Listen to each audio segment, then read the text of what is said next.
Let's Get Down to Business is presented by Bravo, the marketing arm of Ash Brokerage Corporation, the practice enhancement company. All this week, it's the Business Succession Blueprint. And on today's show, After the Business Sells, with special guest Nate Sachs, the creator and architect of the Blueprint for Tomorrow. Hi everyone, I'm Steve Savant, syndicated financial columnist and contributing author to Backroom Technician. Let's get down to business. Well, welcome to day 4, Nate. Thank you. 4 days in a row. How you doing? Does that mean we're almost 80% done? We're almost 80% I can done. be a financial planner. You're there. And think about that. If you had to calculate that with your HP12C, you should be out of the business. Okay. We're going to talk today. I want to talk about, after the sale. Okay, we got the sale done where we're going down the road. But, a lot of times when we're thinking about after the sale, we're thinking everything's going to go great. There's not going to be anything that's going to interrupt our life. I want you to talk about this because a lot of our audience are financial advisors and insurance producers, and more specific, life insurance producers.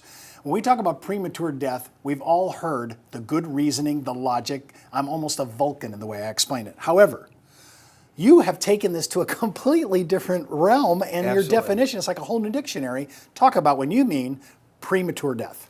I accuse them of writing more directions down for babysitters when they've gone out of town in the past, when they had young children, than they've written down for their widows they'll never speak to again.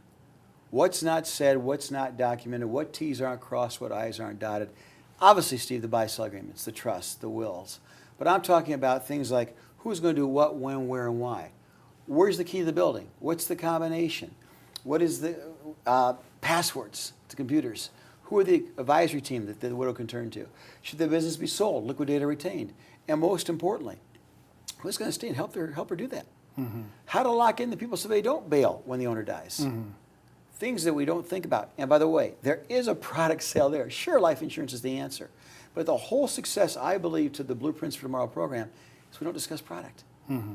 We're not product people in the eyes of that business owner. When we get through here and we do all the things I just said, and then we ask them to buy $2 or $3 million life insurance, it's just on their bucket list. Mm-hmm. Done. Now, when you think about this, when you're going through all these episodes, is it really a discovery process for the client? Big time. So this is a revelation to him. This is brand new. It's also a discovery process a lot of times for the other advisors. They'll say, we don't have these documents. We don't have a document that spells out how the funeral should look, who the pallbearers should be. We don't have a document that will lock in the office manager so she doesn't leave the day after the funeral, so she stays to help the widow, because that's not how they're trained. They don't discuss those things in law school. So we become a great strategic alliance to the other advisors. Well, one of the biggest things that we always talk about as planners and advisors is this issue of guaranteeing family income and especially the standard of living. Exactly right. Now, talk a little bit about that, because here's my thought. We have a certain degree of what we want to maintain in our lifestyle, but that's why when we're alive, do we want to actually give as an inheritance the same lifestyle, the ability to maintain it, and how do we do that as advisors? Well, I know I do, I know you do. I have a wife I adore, and I've got 4 sons. Their lifestyle should not change the day after I die. It wasn't their fault I died. Mm. But we caution and caution and caution business owners. Make sure there's enough life insurance so she can lock the door and walk away. Because there is no guarantee after that owner has died that there'll be a sale, or there'll be a group that will step up and want to run it, or she can run it without him. So make sure there's enough liquidity, enough planning done, so if the business closes the day of the funeral, that family's okay. You have to actually assign a second lieutenant, so to speak, to be able to take care of that business the next day if you're in an accident. The next hour. If you don't get back today from lunch, I asked that business owner, who's going to sit in your chair? And the reason this blueprint works, I had a 47-year-old widow design it for me. She went through step by step what she went through the day her husband dropped dead of a heart attack at 48. And she said to me, I'll never forget, Steve, I didn't have a key to my building. We owned a 15,000 square foot building. I never went down there alone. I couldn't get into my own building. Those are the kind of things we talk about in this blueprint. What about when you think about this idea? I kind of like this when you think about trying to finance the future, especially you have in here as a key issue, which I would have never put on the map, which is I'm going to make sure I'm going to fund the future of all college needs, whether it's my children or grandchildren. Exactly right. Because I'm thinking business succession planning. No, I talk about these kids need to be educated even if you're not here. Do not let that come out of the proceeds the widow's going to live off of. Because if anyone has sent kids to college, and I've now sent 4, it's going to be 7 figures. it's going to be 7 figures if there's more than one child. That's got to be a separate standalone fund. The widow has to know I can maintain my lifestyle, my children can go to the colleges of their choice, and I'm not going to have to dilute what I have to send them to college. Well, last May, of course, May's Disability Month, and we always talk Yes. about it. I have to say, we had so much traffic off this because I kept telling people to buy term and invest the difference in disability. And nobody's addressing this in buy-sell. The last 30, maybe 35 cases I've been involved with that are truly buy-sell transition pieces have nothing, they never address disability. Never. The reason is term insurance is cheap. If you got a dead body, it pays. The disability is that's going to be the business breaker. And our problem is that most business owners never see themselves being disabled. I get it all the time. If I get disabled, I can come to work if I'm in a wheelchair. I can come to work if I'm sick. They don't. Most of these guys run home if they get a cold. They go home early. So that's the hard sell, to convince them that no, you cannot continue to run this and work the pace you're working if you become disabled. And there's got to be liquidity to make up for that. You just cannot walk in and write yourself a check and have IRS smile at you. Not if you're not there. Now, when you think about it from a disability point of view, how warm is the consumer business owner now to that issue? Because in the past, it's been a hard sell. Is this still a hard sell today? It's not a hard sell when I'm 58 years old, and I tell them when I was 53 I became disabled, and I collected, and I didn't see it coming. I was at the top of my game health-wise. And so you went through this yourself. I did. I think when we look at death and disability, these are the two deal killers to almost all business going on into perpetuity. And these are the kind of things that we need to really make sure of. But I like your idea better because I think it formats it better. Remember one thing, a third of them will die owning their company, and a fourth will become disabled.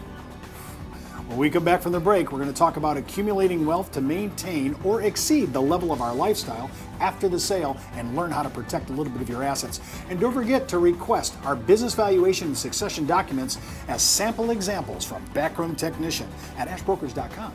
And you can sign up for your own 30-day free trial offer from Backroom Technician. Just go out to their website, www.brtnow.com/trialsignup.aspx. We'll be right back. Take a close look at your hard-earned dollar. How do you think your money's doing? Are you keeping an eye on it? Is it protected from taxes, inflation, and market risk? Over time, those Washingtons could become Franklins. With tax-advantaged indexed universal life, from one of the largest distributors of indexed universal life, Ash Brokerage.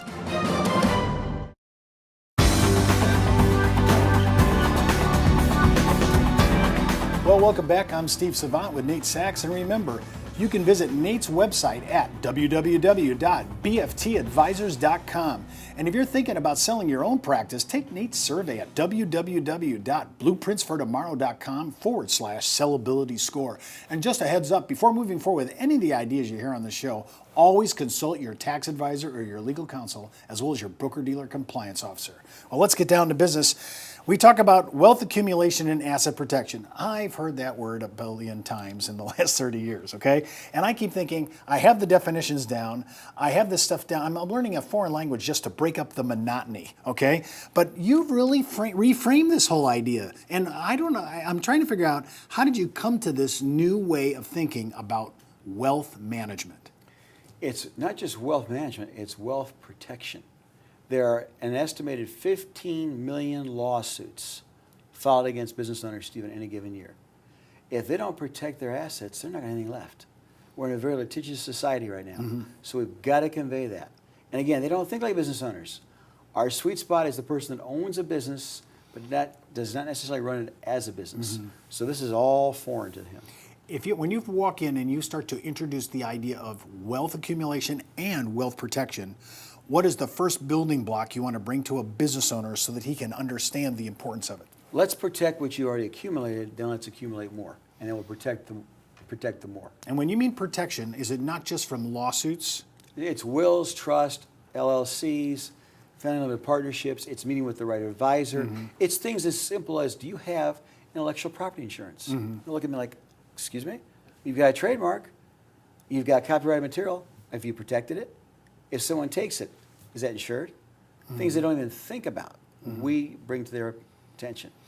When you talk about in this module, this blueprint, you talk about systematic savings. Yes. When I think about that, I think, well, gee, we have a business now owner. Does he really need the discipline? Do I need to go back to square one and talk about basic foundational issues like this? It's from when I started in 1977 until Create and Save.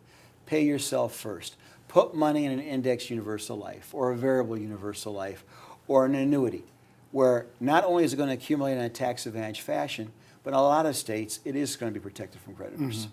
When you think about this, is this like bringing them back to basic kindergarten thinking though? I mean, because really, I mean, people think they're systematic. It's bringing them back almost to Business 101 thinking. That's what I'm saying, you're right. They don't understand you've got to pay yourself first, then pay the rest. When I think about this one part of your module, you talk about risk tolerance. When I think about that, my first word always comes to most advisors, they go beta. They're looking at beta risk. When you think about risk tolerance, what are you thinking about? Most business owners, myself included, will risk everything we have every day to build our business. Once I built it, I don't want to risk what I've created. And how do I measure if I've crossed over enough? Is there liquidity? Is there other assets that could support you and your family besides the business? And most business owners say, this is it. My largest assets are my business and my building. Do you think most business owners sit there and say, not only is it my largest asset, not only is my building my only real estate, this is my retirement? I get that all the time. I don't care about retirement. They'll say to me very, very, very bravado, this is my retirement. The business in this building, that'll be my retirement. And your response? Could be, if it's planned right. If it goes away tomorrow, you have no retirement. When you think about diversification, there's another code word in advisory language. We use it all the time. When you say it, though, you're talking about a little bit different in diversification. What do you mean by that when we're talking about wealth accumulation and protection? I'm talking about, first of all, thinking like the business owner. Simplify. Don't overwhelm them with all these large prospectuses and flow charts and PowerPoints. Yes, I'm a compliance person. I believe in that. But talk philosophy first. Get them to feel comfortable with the fact they've got to have something else going for them besides that business. They just cannot come in and continue to use the business as a ATM machine. I like in this part too because you talked about tax-free access, and I'm thinking even if I didn't read your scripts on the other blueprints, I know we're talking about TAMRA compliant life insurance. Absolutely. When I'm thinking about this, it's interesting. I went to the Thunderbird School of Management 2 years ago. It's always here in the every year at the I forgot what hotel it is, and people from all over the world come in, the most wealthiest, and the top 2 seminars were insurance captive agencies, creating your own insurance, Sure. but the second one was offshore VUL. I mean, what does that tell you? If rich people, they're looking for what? Tax relief. Absolutely, and they're looking for uniqueness. And what I try to tell them, if it looks too good, it is too good. I'm a simple guy. I like things that are going to be here. I like things that are not going to go away.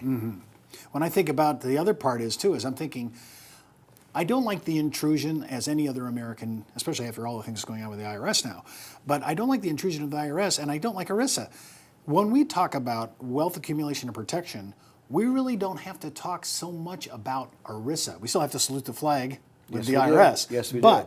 But on ERISA, we're really outside the jurisdiction of qualified plans, and using that as a storehouse for wealth is really a great idea. We've known this for years, but I'm still finding that business owners are discovering this for the first time. And it's not any smoke and mirrors. I try to explain to them, Savant versus the IRS does not sound good to me. No. I don't want to make you famous that way. No. So keep it simple. They want to feel they're in control. They can see it. They can feel they understand it. Don't overtalk them. I think people, when they see this, especially when I'm thinking about survivorship benefits and all the power and the leverage of life insurance that can be in this part of the practice, it's great for not only wealth accumulation, but I love it for asset protection. Totally. Unreal. Well, that's what we're talking about today. We're talking about these are the kind of blueprints that you can be part of as an advisor. Well, that's our show for today. I want to remind you that you can read all my online insurance news commentary, advisor blogs, and articles on producersweb.com, and my answers to consumer questions on insurance products on insurancelibrary.com, as well as all our shows on our on-demand section located at ashbrokers.com. Don't forget, you can also follow me on Twitter, Facebook, and LinkedIn, or just email me, steve.savant@ashbrokerage.com. And remember, there's no one wiser than an Ash Brokerage advisor.